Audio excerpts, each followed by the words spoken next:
अस्सलाम वालेकुम जी। वाहिगुरू जी का खालसा वाहिगुरू जी की फतेह जी। मैं ਤੁਹਾਡਾ ਆਪਣਾ ਹੋਸਟ ਸ਼ਾਹਿਦ ਸ਼ਬੀਰ ਬਾਬਾ ਜੀ ਔਰ ਤੁਸੀਂ ਲਾਈਵ ਤਸਵੀਰਾਂ ਦੇਖ ਰਹੇ ਹੋ ਸ੍ਰੀ ਪੰਜਾ ਸਾਹਿਬ ਤੋਂ। ਸ੍ਰੀ ਪੰਜਾ ਸਾਹਿਬ ਦੇ ਵਿੱਚ 327ਵੇਂ ਖਾਲਸਾ ਸਾਜਨਾ ਦਿਵਸ ਔਰ 2026 ਵਿਸਾਖੀ ਦੀਆਂ ਜਿਹੜੀਆਂ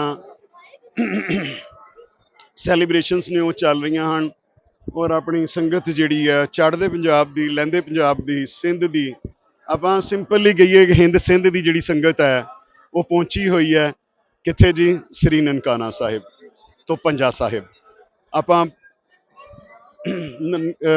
ਨਨਕਾਣਾ ਸਾਹਿਬ ਤੋਂ ਵੀ ਦਰਸ਼ਨ ਕਰਾਏ, ਹੁਣ ਆਪਾਂ ਤੁਹਾਨੂੰ ਲੈ ਕੇ ਆਏ ਹਾਂ ਸ੍ਰੀ ਪੰਜਾ ਸਾਹਿਬ ਜੀ।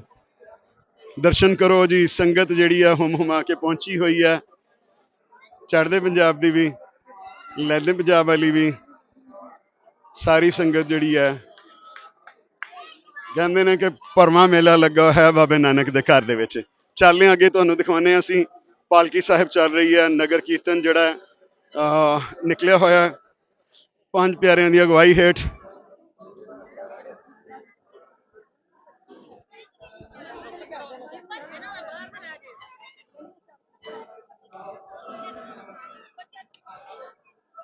ਹਾਂਜੀ ਜੀ, ਗੁਰੂ ਪਿਆਰੀ ਸੰਗਤ ਜੀ, ਦਰਸ਼ਨ ਕਰੋ। ਦੀਵਾਨ ਹਾਲ ਭਾਈ ਕਰਮ ਸਿੰਘ ਔਰ ਉਹਨਾਂ ਦੇ ਸਾਥੀ ਦੀ ਮੂਰਤੀ।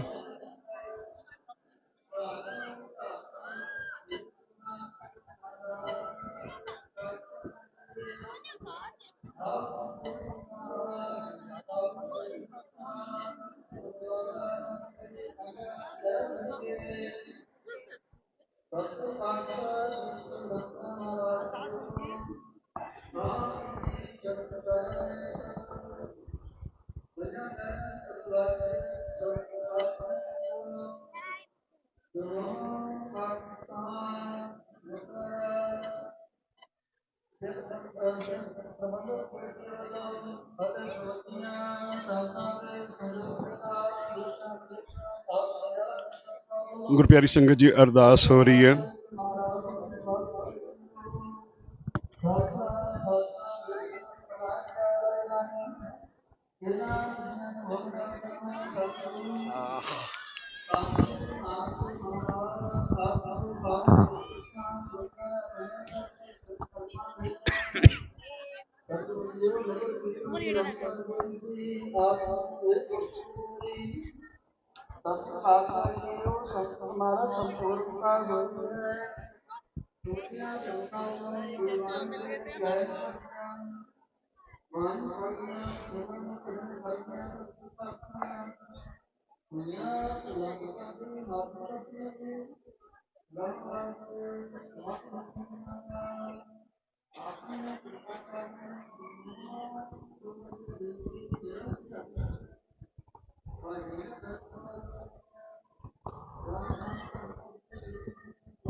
सभी सिखों को हुक्म है गुरु नियोग।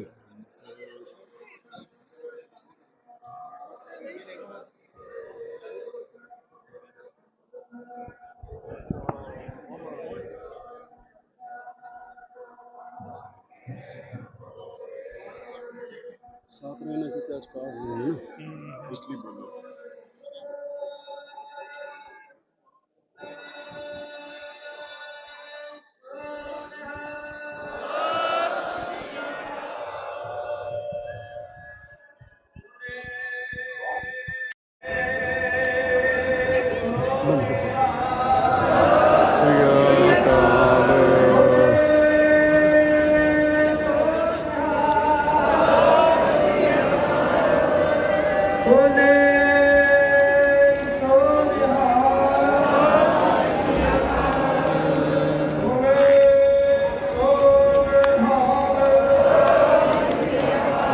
क्या हाल है जी?